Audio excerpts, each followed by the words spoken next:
chiste. Ahora sí, esta es la clase de mayo 16. Yo les estaba diciendo que estuvimos viendo repasando estos 4 episodios a la luz de estas maneras en las que Jesús está representado. Entonces, los episodios son, no, perdón, estoy acá. Los episodios son la mujer samaritana, cuando Jesús habla con la mujer samaritana, cuando Jesús habla con las personas y les dice que Él es el Hijo de Dios, cuando Jesús habla del infierno y cuando resucita a Lázaro. Entonces estuvimos viendo estos atributos de Dios, de Jesús, pues como hombre humilde, hombre sin pecado, maestro con autoridad, y veíamos pues a lo largo del estudio cómo estos atributos pues se ven casi que en todos los estudios, algunos de ellos, en otros no, en otros casos.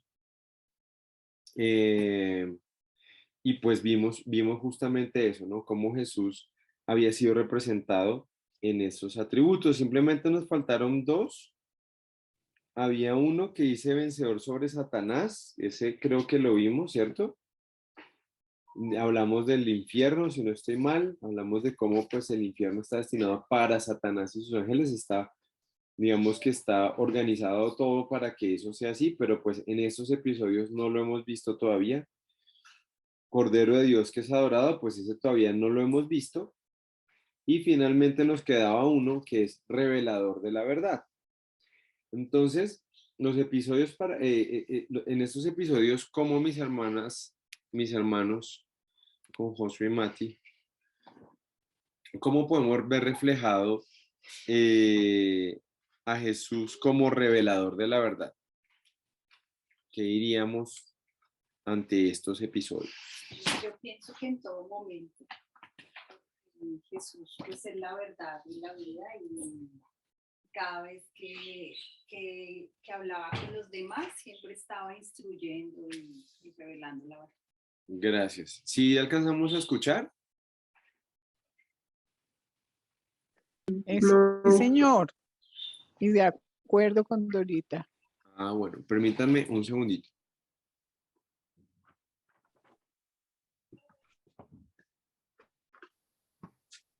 Listo, entonces, bueno, sí, efectivamente. Sí, y lo vemos, digamos que aún fíjate cómo Jesús presenta la verdad, ¿no? O sea, acá vemos, por ejemplo, hola Milena, buenas tardes, no te había saludado, bienvenida. Hola, buenas tardes. Hola. Vemos acá, por ejemplo, cuando Jesús dice que Él es el Hijo de Dios, ¿qué es lo que, cómo reciben los judíos esa noticia? Diciendo que no, que sí. Que no, y ya, y simplemente se van, como no estamos de acuerdo, presentamos nuestra protesta y se fueron. No, ¿Qué hicieron? conspiran contra él, hablan.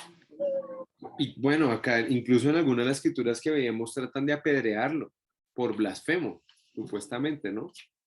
Entonces fíjate cómo Jesús no negocia con la verdad, que a veces a veces nos enfrentamos con la tentación de mentir para salir avante, porque aquí no estamos hablando de que alguien se enojó conmigo, estamos hablando de que me quieren matar, porque se considera como una blasfemia lo que digo, pero Jesús no temió eso, ¿no? De ninguna manera no temió el enfrentar esa verdad ante ellos, ¿sí? Lo mismo pasa con el infierno. Hay muchas personas que dicen, no, pero ¿cómo les va a predicar a las personas acerca del infierno? Eso es presentar a un Dios castigador, es un Dios terrible. Es que ustedes quieren llevarlo a uno a la iglesia a punta de miedos. Sí y no, o sea, en el sentido de que pues lo que Dios quiere es justamente que no te vayas allá, pero es una verdad que tiene que ser expuesta y que tenemos que pues entender. Finalmente una persona no puede decir, ay no, es que nadie me dijo, yo no sabía. Toca decir pues la verdad completa. Sí, no se trata de que la gente vaya a Dios por miedo, pero sí es bueno. Tenía un amigo que él es psicólogo y él hizo su tesis en usar el miedo como un factor de prevención. Entonces mostraba para mostrar ciertas cosas, para prevenir los vicios, mostraba unas fotos horribles de lo que te puede pasar si fumas, por ejemplo. No recuerdo si era con fumar. Y pues finalmente la idea era esa, que la gente sintiera miedo de la consecuencia, ¿sí? Entonces la verdad en ese caso no fue negociada. No sé si mis hermanas ven o alguien ve algún otro indicio o alguna otra parte en la que veamos a Jesús como revelador de la verdad, de manera específica.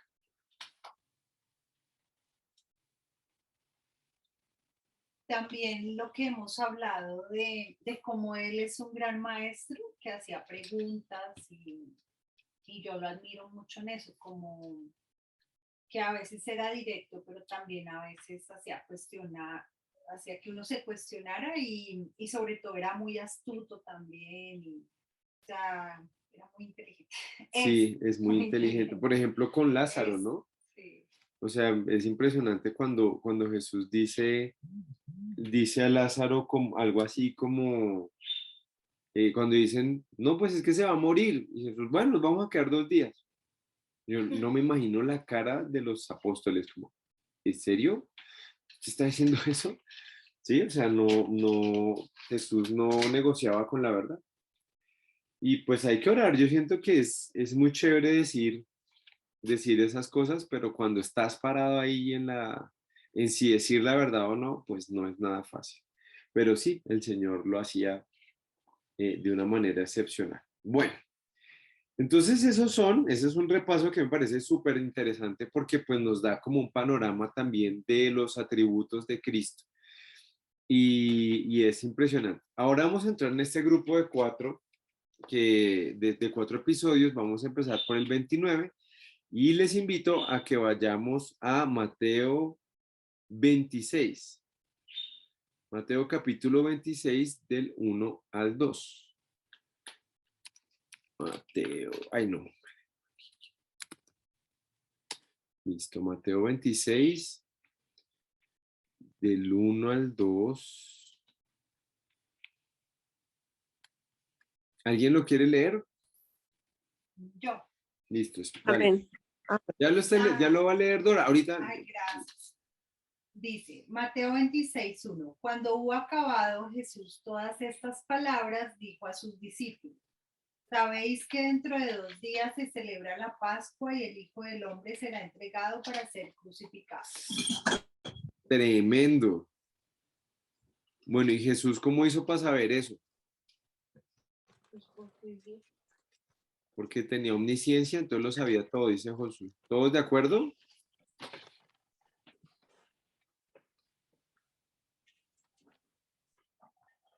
Yo no me acuerdo si hay alguna profecía específica del tiempo de la Pascua también. Pues vamos a ver un salmo, a ver si de pronto este salmo nos responde justamente la inquietud que nos está planteando acá mi esposa.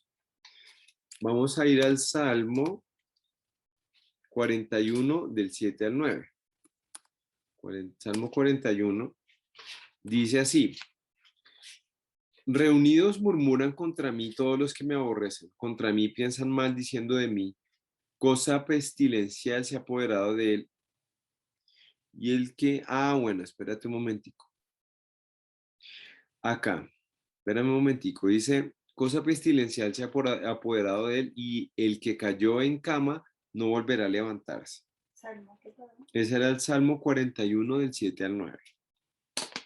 Salmo 41 del 7 al 9. Ahora vamos a leer Mateo 26. Vamos a ver qué pasó aquí en Mateo 26. Para ver si. Creo que te faltó el 9, el versículo 9. Ay, sí, señora. Perdón, gracias, novicita. Lo voy a leer todo otra vez. Reunidos murmuran contra mí todos los que me aborrecen. Contra mí piensan mal diciendo de mí, cosa pestilencial se ha apoderado de él, y el que cayó en cama no volverá a levantarse. Aún el hombre de mi paz en quien yo confiaba, el que de mi pan comía, alzó contra mí el calcañal. ¿Qué es el calcañal?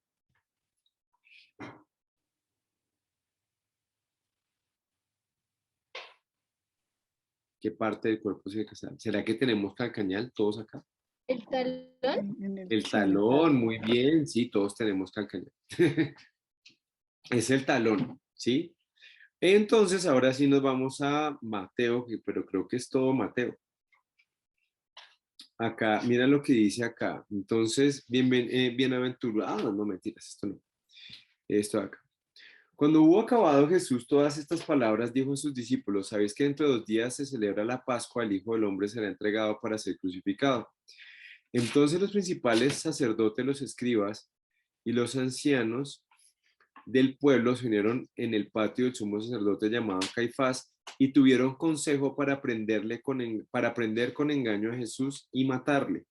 Pero decían: no durante la fiesta, para que no se haga alboroto en el pueblo.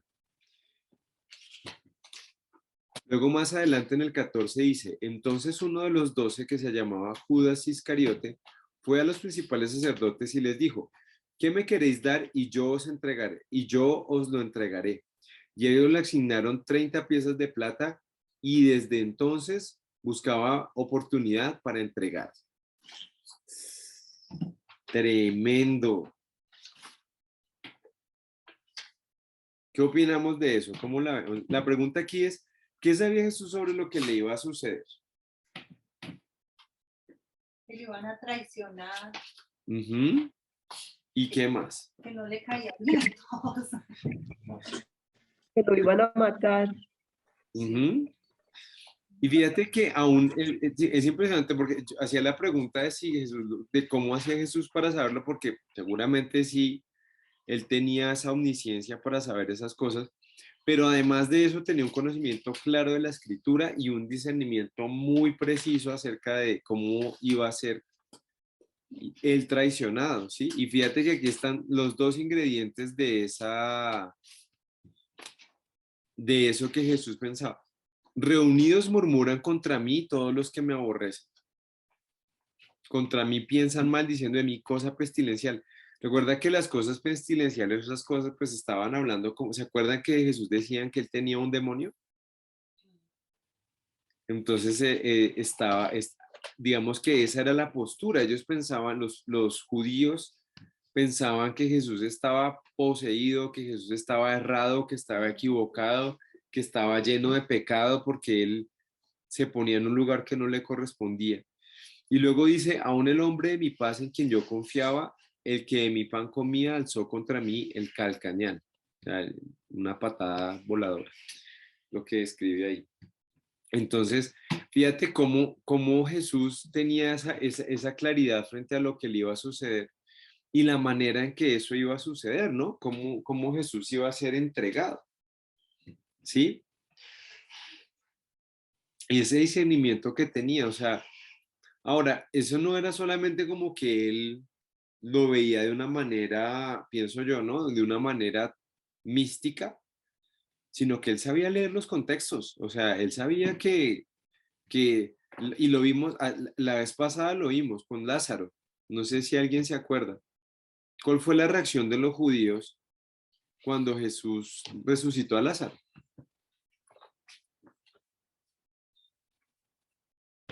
Tuvieron temor. Querer matarlos a los dos, unos y los otros creyeron.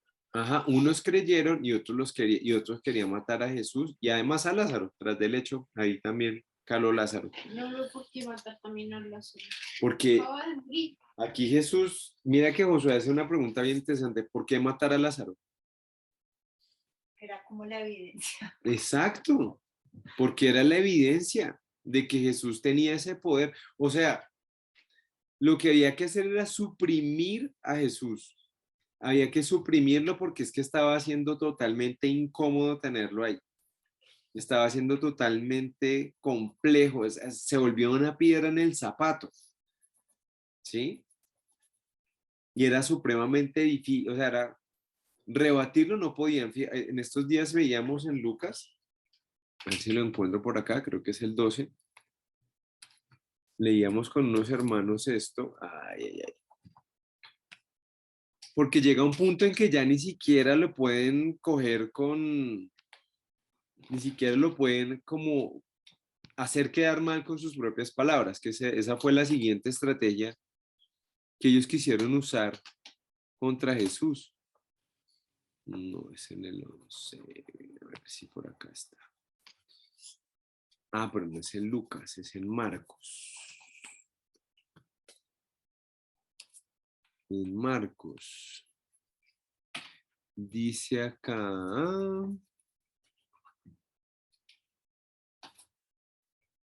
Mira, el gran mandamiento. Acercándose uno de los escribas que los había oído disputar, primero había hablado con los saduceos, ¿sí? Primero habían hablado con los saduceos y Jesús, y sabía que les había respondido bien, o sea, cayó a los saduceos, le preguntó, ¿cuál es el primer mandamiento de todos? Jesús le respondió, el primer mandamiento de todos es, oye Israel, el Señor nuestro Dios, el Señor uno es, y amarás al Señor tu Dios con todo tu corazón, con toda tu alma, con toda tu mente y todas sus fuerzas. Ese es el principal mandamiento y el segundo es semejante, amarás a tu prójimo como a ti mismo. No hay otro mandamiento mayor que estos. Entonces el escriba le dijo, bien maestro, ¿verdad has dicho que uno es Dios y no hay otro fuera de él? Y el amarle con todo el corazón, con todo entendimiento, con toda el alma y con todas las fuerzas y amar al prójimo como uno mismo es más que todos los holocaustos y sacrificios. Jesús entonces viendo que le había respondido sabiamente le dijo, no estás lejos del reino de Dios. Y ya ninguno osaba preguntarle. O sea, esa parte de debatir con Jesús la perdieron. ¿Sí? Ya ellos ya no tenían más de qué otra forma hacerlo caer. ¿Sí? Ya no había forma en que, como veíamos ahorita, Jesús es la verdad. O sea, era irrebatible Jesús. Ellos sabían que ya los tenía en jaque porque ya los había hecho quedar mal en varias ocasiones. Acuérdate de Mateo 26, si no estoy mal, cuando Jesús habla y dice, ay de ustedes fariseos hipócritas que colan el mosquito y se pasan el camello, y le hace una diatriba a Jesús, pero, y los hace quedar muy mal, cuando está en el templo, otra vez los hace quedar mal, o sea, Jesús lo que hace es, cada vez los deja más en jaque, en el campo, digamos, de la doctrina, y descubre, o sea, descubre delante de todos, su evidencia delante de todos que ellos no tienen una doctrina clara y suficiente y que lo que están haciendo está mal como autoridades, porque ellos, y siempre hay que dimensionar eso, o sea, los judíos y las personas con las que Jesús debatía eran la autoridad moral y la autoridad civil, ¿sí? Ellos eran la autoridad civil. Jesús todo el tiempo estaba, o todo el tiempo no, pero era evidente que estas personas estaban mal en su relación con Dios. Finalmente lo que provoca eso es que ellos dicen, no, este señor hay que suprimirlo, hay que quitarlo de acá, ¿por qué no? Pero Jesús no era ajeno a eso, Jesús sabía que eso iba a pasar, porque él había entendido que él iba a sacrificar, él sabía su misión, ¿sí? Y la segunda parte es más interesante porque dice acá, el hombre de mi paz en quien yo confiaba, o sea, estamos hablando de Judas, y ese caso Judas es tremendo, ¿no? Porque Judas además de ser, o sea, Judas no era un discípulo cualquiera, era un apóstol, o sea, él demostró la posibilidad de estar a la par de Pedro, de Juan, de Tomás, de Mateo, sí, él estaba en la capa, digamos, él demostraba la misma capacidad o la misma fe que esos otros hombres, hacia afuera, ¿no? Entonces, esa es una lección para nosotros grandísima, porque finalmente hasta a Jesús le pasó que un hombre se le torció, digamos. Entonces, muchas de las cosas no dependen no solamente de nuestros esfuerzos, sino también de que nosotros, pues, que confiemos en Dios, pero también estamos en la libertad de tomar decisiones y la gente está en libertad de tomar decisiones. Entonces, fíjate todo eso, pero aún en medio de todo eso, lo impresionante y lo que a mí de pronto más me llama la atención y me parece más impresionante es el hecho de que aún sabiendo todas esas cosas, Jesús continuará en el camino a la cruz. Sabiendo todo eso. Eso es impresionante. Sabiendo que lo van a traicionar, sabiendo que lo van a dejar solo. Como dice aquí, el hombre de mi paz. Es que esa frase es tremenda, ¿no? Una persona en la que Jesús confiaba tanto que le daba el dinero. Tú no le confías el dinero a cualquiera, no se lo confiaba a Mateo, que por lo menos tenía principios de administración. a Pedro, que ya era empresario, a ellos no les confió el dinero, era Judas. Y queda uno como, wow, Jesús tenía confianza en él y finalmente Judas le traicionó. Ahora, ¿cuánta confianza nos tiene Dios en nosotros? ¿Cuánta confianza ha depositado el Señor Jesús en nosotros? ¿Cuántas cosas ha puesto en nuestras manos? ¿Y cómo le Sí, hemos pero respondido? Señora Mercedes. lo que, Nubia, lo Ah, que quería Luisita, es que decir está, es está que, tranqui, perdón. sí, que confiaba, pero pues realmente es que, pues el Señor desde el principio dice que tenía establecidas todas las cosas para nosotros, ¿no? Y él sabía que era lo que iba a pasar.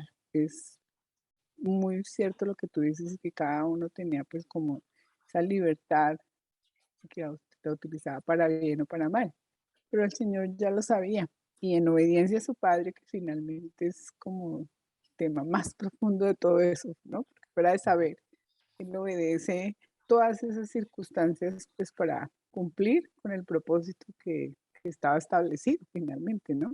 Ujú. ¿Qué es lo que nosotros no sabemos hacer? Nosotros somos muy necios, mejor dicho, y a pesar de conocer, queremos muchas veces, o la mayoría de veces, hacer nuestra propia voluntad. Gracias, Nubecitas. Pongámonos en los zapatos de Jesús. ¿Tú qué harías si estuvieras en los zapatos de Jesús? Sabes que te van a traicionar, sabes que te toca todo eso, que es la voluntad de Dios. ¿Serías así tan tranquilo como Jesús? Yo creo que no. No, Yo lo digo. no, y por supuesto que él también sufrió, ¿no? Porque dice que en el monte de Sinaí, pues él también tuvo una transfiguración, porque pues él sabía por lo que iba a pasar. Eso Ujú. es, como dices tú, bien interesante y bastante fuerte para uno entender también que uno pueda llegar a hacer eso. No, y te cuestiona mucho, ¿no? Porque yo veo que media cosa se tuerce y está mal y la cambio y hago todo lo posible para que eso no pase. Me esfuerzo para que eso no pase. Pero Jesús no. No, pues esa es la voluntad de Dios. Eso es lo que tiene que pasar, que Judas me traicione. Lo dice la Escritura. Fíjate que está la seguridad, esa seguridad que tenía Jesús, que va mucho más allá del bienestar, que como hemos hablado muchas veces, nosotros estamos ávidos de estar bien. Estamos, si corremos un milímetro de peligro, ya no, ya toca quitar esto, ya no, esto no, mejor ya no. Solo basta un poquito de riesgo ya, ¿sí? Entonces ahí es bien interesante eso, ¿sí? Ahora dice, vamos a Mateo 26 del 14 al 28. Vamos a ver qué dice Mateo 26 del 14 al 28. Dice el 14 al 28, ya hablamos esto. Entonces uno de los 12 que se llamaba Judas Iscariote fue a los principales sacerdotes y les dijo, ¿qué me queréis dar y yo os lo entregaré? Y ellos le asignaron 30 piezas de plata. Eso fue lo que le valió Jesús. Todo lo que Jesús le enseñó le valió eso, 30 piezas de plata. Y desde entonces buscaba oportunidad para entregarle. El primer día de la fiesta de los panes sin levadura vinieron los discípulos a Jesús diciéndole, ¿dónde quieres que preparemos para que comas la Pascua?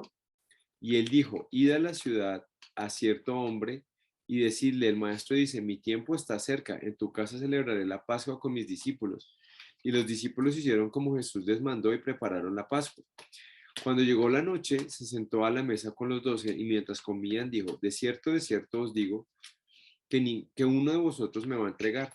Y entristecidos en gran manera comenzó cada uno de ellos a decirle, Señor, ¿soy yo, Señor? Entonces él respondió y dijo, el que mete la mano conmigo en el plato, ese me va a entregar. A la verdad, el Hijo del Hombre el Hijo del Hombre va, según está escrito de él, mas hay de aquel hombre que por quien el Hijo del Hombre es entregado. Bueno le fuera a ese hombre no haber nacido. Entonces respondiendo Judas al que le entregaba, dijo, soy yo, maestro, y le dijo, tú lo has dicho.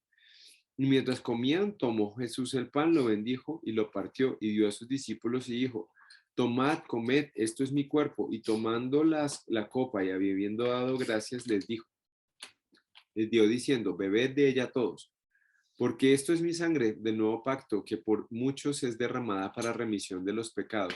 Les digo que desde ahora no beberé más de este fruto de la vid, hasta que el día en que lo beba nuevo, con vosotros en el reino de mi Padre. Bueno, aquí hay un montón de información. La cartilla dice, Jesús estaba prediciendo que su cuerpo sería quebrantado y su sangre derramada. En el versículo 28, ¿cómo aclara Jesús lo que Juan el Bautista había hecho anteriormente? He aquí el Cordero de Dios que quita el pecado del mundo.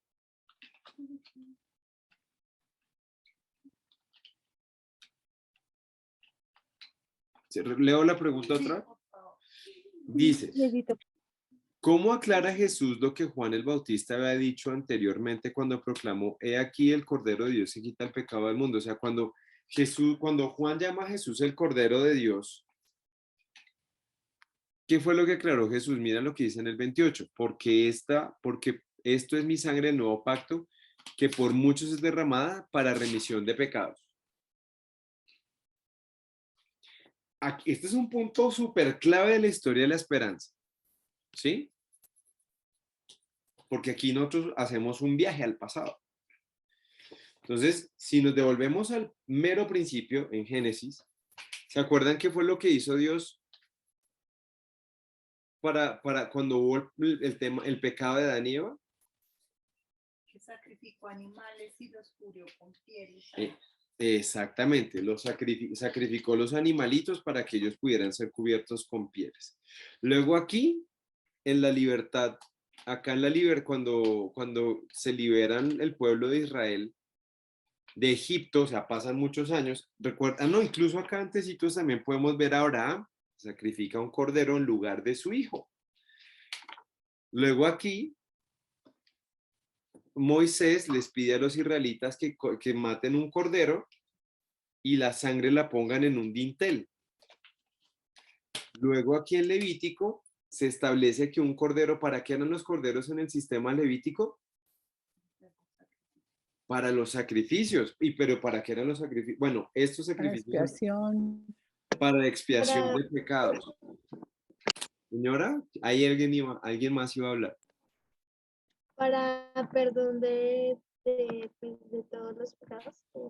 Ajá, bueno, en Hebreos menciona que se cubrían los pecados, no se perdonaban, pero se cubrían. Luego, si vamos más adelante, Jesús nace en un establo como un cordero. Y luego Juan, aquí en este episodio, lo llama el Cordero de Dios. ¿Sí ves cómo esa figura se completa a través de toda la historia de la esperanza en Jesús? Finalmente, cuando Juan lo menciona como el Cordero de Dios, es lo que nos está diciendo Jesús en la Santa Cena, ¿sí?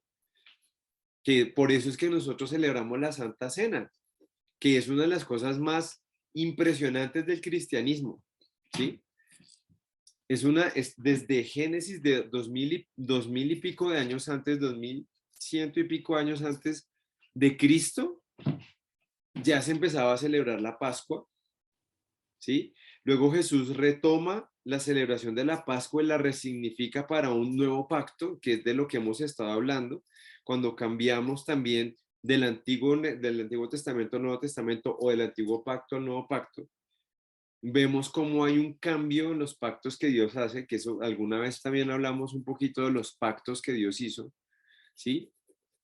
Y cambia ese pacto de Levítico, lo cambia para un pacto nuevo que es sellado con la sangre de Cristo. Todas esas cosas están en ese versículo. Toda esa historia está, de alguna forma, tiene su germen en ese pequeño versículo. Lo voy a leer otra vez. ¿Sí? Porque esto es mi sangre del nuevo pacto, que por muchos es derramada para remisión de pecados.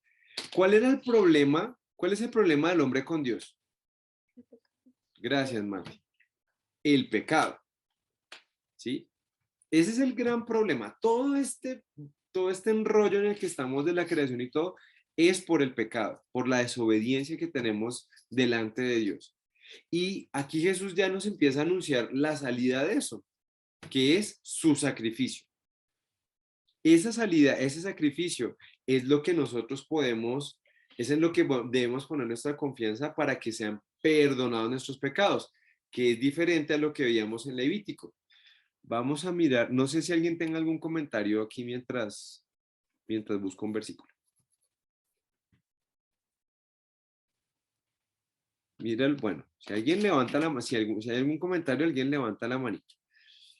Mira lo que dice en Hebreos 10, para aclarar lo que decía Marianita, dice, porque la ley, o sea, todo lo que vimos de los sacrificios en Levítico, teniendo la sombra de los bienes venideros, no la imagen misma de las cosas, nunca puede, por los mismos sacrificios que se ofrecen continuamente cada año, hacer perfectos a los que se acercan. De otra manera, cesarían de ofrecerse, pues los que tributan este culto, limpios una vez, no tendrán ya más conciencia de pecado. Pero en estos sacrificios cada año se hace memoria de los pecados, porque ojo a esto, porque la sangre de los toros y de los machos cabríos no puede quitar los pecados. ¿Sí? ¿Cuál sangre sí? ¿Y qué decía Jesús en el otro versículo? ¿Que para qué era su sangre? Para limpiar el pecado, ¿no? Para remisión de pecados, exacto, para quitar ese pecado. ¿Sí? Entonces, aquí ya empezamos a ver que Jesús empieza a ser un aliciente al problema de la historia de la esperanza. Y si nosotros lo aterrizamos más a nuestras vidas, es por eso que tú necesitas tener un compromiso con Cristo, porque es el único que puede quitar tu pecado. No es subiendo a Monserrate, no es yendo a la iglesia juiciosos. Hay personas que piensan así, no, es que si yo voy a la iglesia, no, pues le pregunta a uno, oiga, usted, si usted se muere, ¿a dónde va a pasar la eternidad? Claro, yo voy a pasar en el cielo. ¿Y por qué? Pues yo voy juicioso a la iglesia. Todos los domingos yo voy. Yo soy re juicioso. Uy, si yo no voy con eso al cielo, yo no sé. Alguna vez también veíamos un video de un sacerdote que me pareció, uy, Dios quiera que se haya podido arrepentir. Pero ese señor decía, le dijeron, bueno, ¿y usted sabe si se va a ir al cielo? Y él, sí, claro, yo me voy a ir al cielo. ¿Y por qué? Pues todo lo que he hecho por Dios, pues yo me voy para el cielo. Le he dedicado toda mi vida a Dios. ¿Cuál es el problema en el razonamiento de ese señor? ¿Qué cree que se va a ganar la salvación por obras? Josué dice que cree que se va a ganar la salvación por obras. ¿Quién da más? Mariana había alzado la mano. Mariana y Paola habían alzado la mano.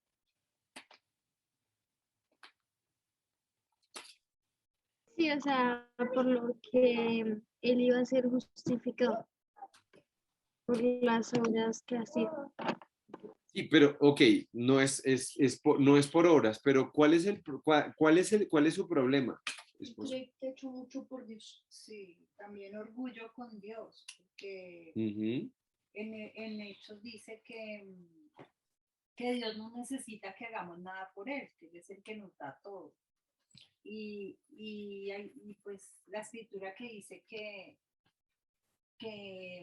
nuestras obras ante Dios son como trapos de inmundicia. O sea, no hay nada así, nos esforcemos, no hay nada tan maravilloso que hagamos por Dios. O sea, es arrogante como decir, ay, todo lo que he hecho por Dios, cuando las cosas buenas que Dios nos capacita, Él es el que pone, Pablo decía, que Él es el que pone el querer como Como el el hacer. hacer. Ajá. Y también debemos hacerlo por agradecimiento, por darle honra, porque pues Dios todo lo que hace por nosotros. O sea, Ujú. sí, es arrogante. Hay una arrogancia muy grande. Nubiecita comparte este versículo. Porque no nos predicamos a nosotros mismos, sino a Jesucristo Señor y a nosotros como vuestros siervos por amor de Jesús.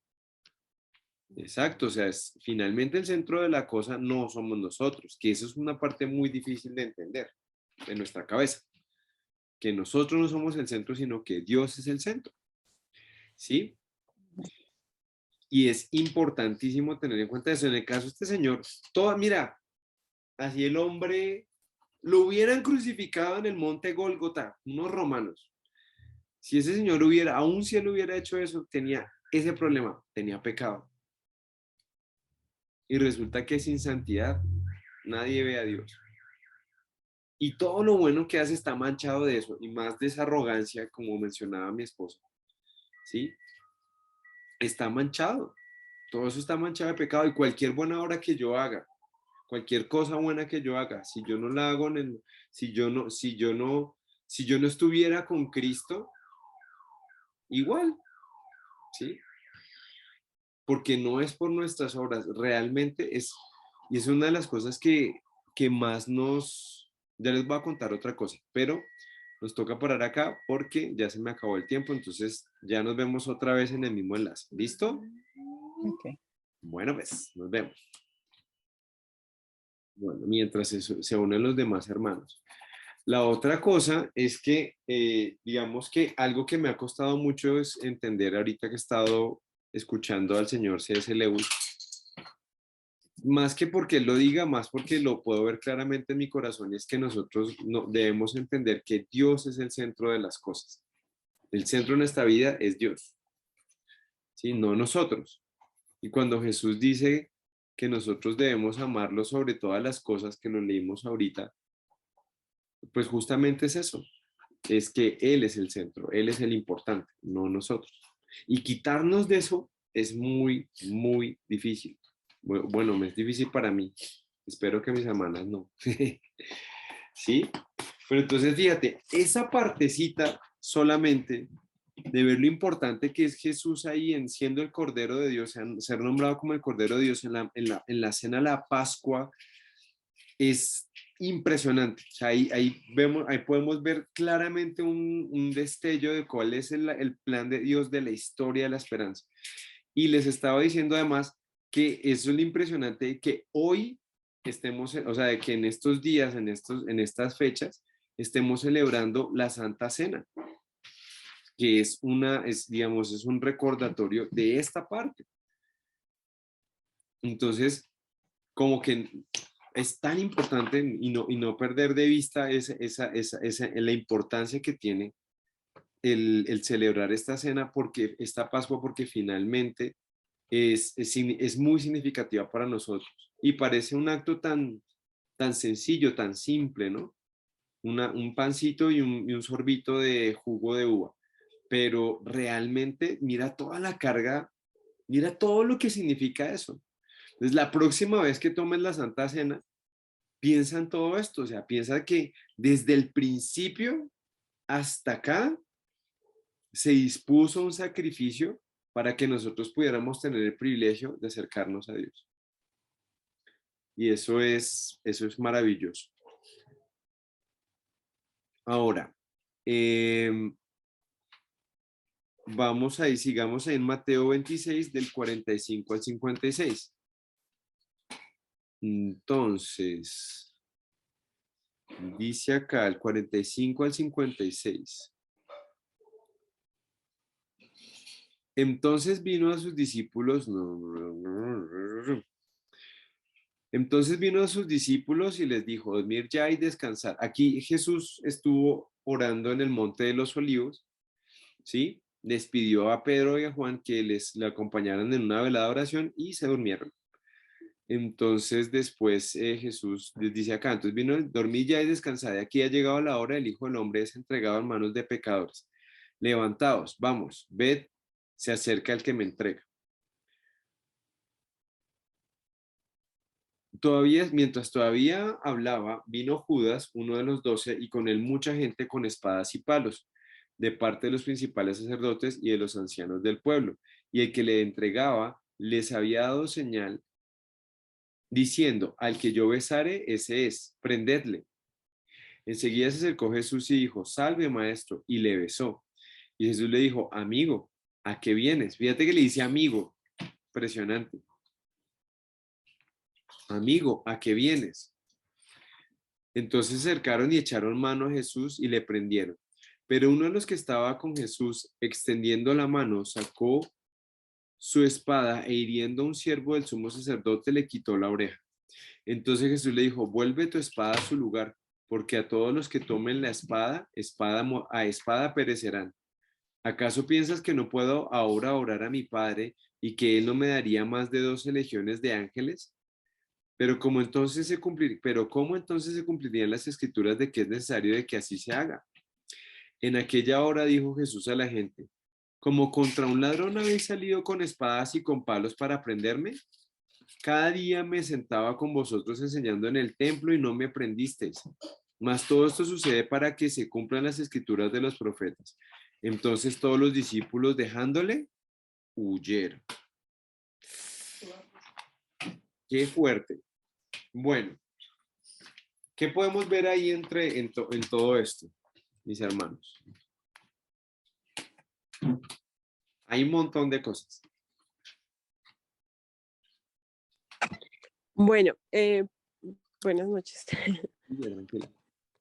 Entonces, en primer lugar, la obediencia de Dios, el hecho de estar dispuesto, a pesar de que sabía todo lo que iba a sufrir, estar dispuesto a seguir con su voluntad.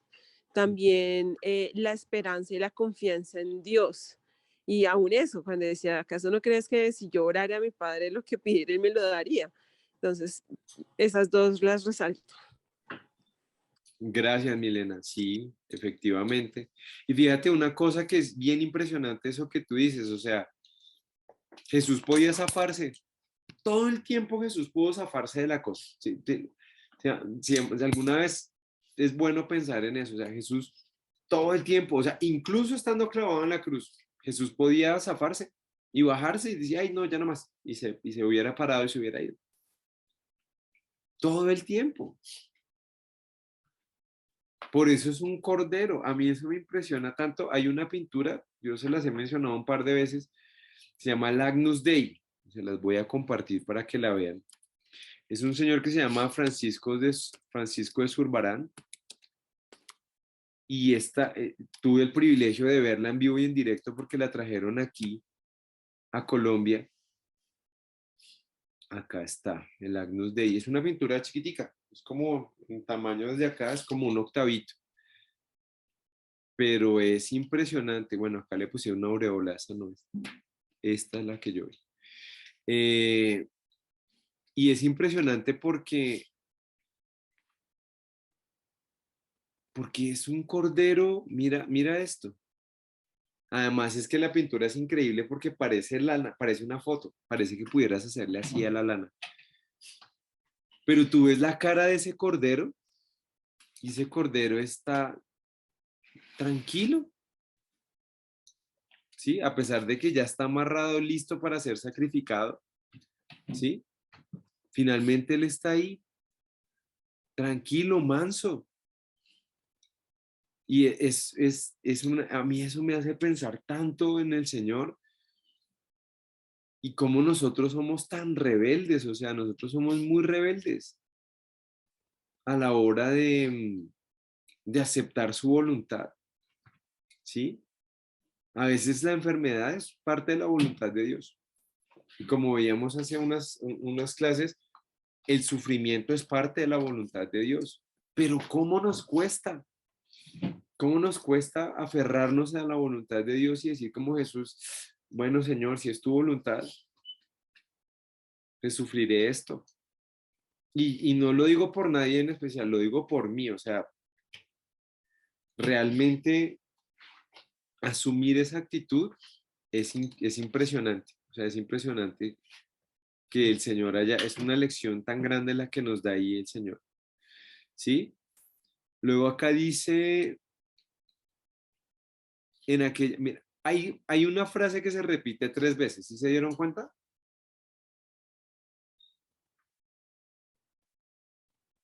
Voy a leerlo otra vez si ustedes le echan ojo. Dice, mientras todavía hablaba, espérate a ver si estaba antes. Sí, mientras todavía hablaba, vino Judas, uno de los 12, con él mucha gente con espadas y palos, de parte de los principales sacerdotes, de los ancianos del pueblo, y el que les entregaba les había dado señal diciendo, al que yo besare desee desprenderme. Enseguida se acercó Jesús y le dijo, salve maestro, y le besó. Y Jesús le dijo, amigo, ¿a qué vienes? Entonces se acercaron, echaron mano a Jesús y le prendieron. Pero uno de los que estaba con Jesús tendió la mano, sacando la espada, hiriendo a un siervo del sumo sacerdote, le quitó la oreja. Entonces Jesús, vuelve tu espada, le dijo, vuelve tu espada a su lugar para que todos tomen, porque todos los que tomen la espada perecerán. ¿Acaso piensa que no puedo orar a mi Padre y que él no me daría 12 legiones de ángeles? Pero ¿cómo entonces se cumplirían las escrituras del que es necesario que así se haga? En aquella hora dijo Jesús a la gente, como contra un ladrón habéis salido con espadas y con palos para prenderme. Cada día me sentaba con vosotros enseñando en el templo y no me prendisteis. Mas todo esto sucede ¿para qué? Solo lo decía 2 veces. Para que se cumplan las escrituras de los profetas. ¿Sí? Entonces todos los discípulos dejándole huyeron. Y se acuerdan, lo vimos ahorita en el Salmo. El hombre de mi paz. La escritura se cumplió. Qué duro. O sea, es hasta digamos, hasta dónde estamos, hasta qué punto nosotros estamos dispuestos a cumplir con lo que dice la escritura. Yo les confieso, uno de mis miedos más grandes es la persecución. Muchos, porque yo a veces pienso, uy, no, o sea, el martirio es una cosa tremenda, pero también dice Lewis que el martirio es el fin máximo del concepto del cristianismo. Es el sufrimiento máximo. ¿Por qué? Porque es seguir los pasos de Cristo. Si yo soy un cristiano y sigo los pasos de Cristo, la manera culmen, la manera máxima en la que yo podría seguir esos pasos de Cristo sería muriendo en su nombre, en la persecución. Y eso es muy chévere decirlo acá en esta clase, tranquilo en mi casa, con mi familia, todos a salvo, muy chévere. Pero si un día Dios dispone eso para nuestras vidas, va a ser muy difícil. Y debemos orar, mis hermanos, debemos orar. Orar mucho, orar mucho. No porque no pase, porque ya lo vimos, está en las escrituras y nosotros no estamos exentos del dolor. En la Biblia dice, Jesús dijo, en el mundo encontraréis aflicción. O sea que vamos a pasar por la aflicción, sí, Señor. Por diferentes causas y razones, pero vamos a pasar por ahí. Lo que debemos pedirle a Dios es que seamos fieles a Él en medio de esa aflicción. Y no es fácil. Y no es fácil. Debemos pedirle mucho a Dios porque nos permita ser fieles, que nos permita estar pegados a su palabra. ¿Sí?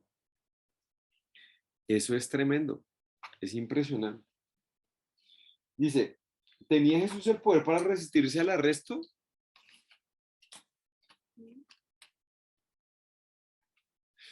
¿Saben cuántos son 12 millones? ¿Cuáles son 12 legiones de ángeles? ¿Cuánto? Venga a ver, vamos a mirar. Yo sé que eso es un número grandísimo, pero entonces venga a ver. Una legión romana tendría, no, una legión romana entonces. A ver. ¿Cuántos soldados tiene una legión? ¿Cuántos soldados tiene una legión? Eran 6.000 hombres, entre 4.000 y 6.000. Pongamos una legión de ángeles, digamos que el Señor no mandaba tantos. 4.000. 4.000 por 12. Eso nos daría 48.000. Sí, ustedes son mejores en matemáticas que yo. 480.000, creo. 480.000 ángeles contra, póngale que 50 gatos. ¿Será que Jesús se podía salvar? Claro que sí. Es más, ni siquiera necesitaba los ángeles. No los necesitaba. Él solo, fíjate que creo que es en Juan o en algún otro de los evangelios registra que cuando él les dice yo soy, todos se van para el piso. Solo con el poder de su boca. Fíjate que en Apocalipsis, cuando dice Jesús llega con todos los ángeles, llega y con toda la iglesia, llegan otra vez a la batalla de Armagedón, pero los ángeles no pelean. El único que pelea es el Señor. ¿Con qué? Con la palabra de su boca. Dice que su boca sale una espada y que con eso hace guerra contra el mundo. Y ya. Sí, la magnitud del poder de Cristo y la mansedumbre que tuvo. Mansedumbre es poder bajo control. O sea que si él tenía el poder de salvarse de todo ese sufrimiento y todo ese padecimiento, lo hizo en un acto de obediencia, de amor, de sacrificio, mucho más grande de lo que nosotros pensamos. ¿Sí? Mucho más grande. Jesús soportó muchísimas cosas teniendo, además, fíjate que una cosa es que uno se meta ahí y no se pueda salir. Eso es una cosa. Pero otra es meterse ahí y quedarse ahí pudiéndose salir.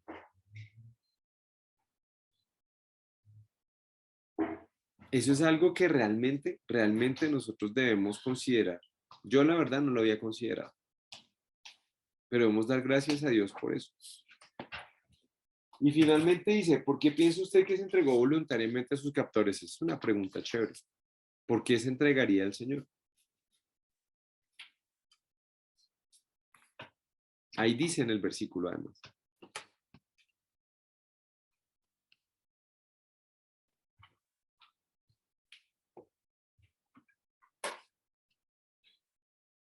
Mira lo que dice. Señora. Porque Dios lo había enviado. Bueno, sí, porque Dios lo había enviado. ¿Quién da más? Para salvarnos. Para salvarnos, evidentemente. Finalmente es el propósito de la historia y la esperanza, ¿no? Rescatar a la humanidad. Para salvar. Para salvarnos. Mira la razón que dice el versículo. Ah, bueno, no sé si alguien tenga alguna otra, aparte de esas que yo creo que son verdad. Pero mira lo que dice el Pues versículo. también dice, perdón, para que se cumplan las escrituras, ¿no? Exacto. Fíjate cómo lo menciona el Señor. Dice, pero ¿cómo entonces se cumplirán las escrituras? Que es necesario que así se haga. ¿Cómo se cumplirán las escrituras? O sea, la pregunta de Jesús no era, ay, ¿será que me va a doler mucho? Ah, ¿será que me van a pegar muy duro? ¿Será que esto se acaba rápido? Uy, hagamos la voluntad de Dios, pero ya. Sí, salvémonos a todos, pero rápido. No. La preocupación de Jesús es cómo se van a cumplir las escrituras. Y es interesante, ¿no? Porque finalmente ese cumplimiento de las escrituras no solamente se da, yo siempre he pensado cuando se habla del cumplimiento de las escrituras, yo siempre he pensado de Dios para acá, ¿sí? Siempre he pensado, Dios va a hacer cumplir su palabra. Pero fíjate que Jesús lo piensa de él hacia allá. Debo cumplir la escritura. Si yo soy el Mesías, pues debo cumplir la escritura. Si yo soy un hijo de Dios, debo cumplir la escritura. Entonces, digamos que son concepciones pues que nos dejan una lección muy grande a nosotros, pienso yo en ese sentido, ¿sí? Y que debemos orar y meditarle mucho a Dios y pedirle que nos ayude a crecer en fe en ese sentido y poder ser mucho más obedientes en ese sentido, con no estar buscando nuestro progreso, Hace poco hablaba con una persona, la pasé muy bien, pero pues todo el tiempo habló de sí mismo y yo hablé de mí mismo, obviamente, y hablamos de nosotros mismos, y qué lindo. Pero, ¿qué es lo que Dios quiere? ¿Cuál es la voluntad de Dios? ¿Qué es lo que estoy buscando? ¿En serio hacer esa voluntad de Dios? ¿Que se cumpla la escritura? ¿Estoy sometiendo todo mi poder, el poco o mucho poder que yo tengo, le estoy sometiendo todo a Dios para que Él haga su voluntad y se cumplan las escrituras? ¿O no? Y eso es lo que debemos preguntarnos, ¿sí? ¿Hasta qué punto yo estoy sujetándome, así como ese corderito que veíamos ahí, mansito, amarradito? ¿Hasta qué punto estoy yo haciendo eso? Pues yo les agradezco, mis hermanos y mis hermanas, a todos por este tiempo. Realmente es muy, muy edificante y bueno, nos queda una tarea inmensa que es eso, justamente. ¿Alguien tiene alguna pregunta, duda antes de que nos vayamos? No sé. Bueno, entonces vamos a orar. Voy a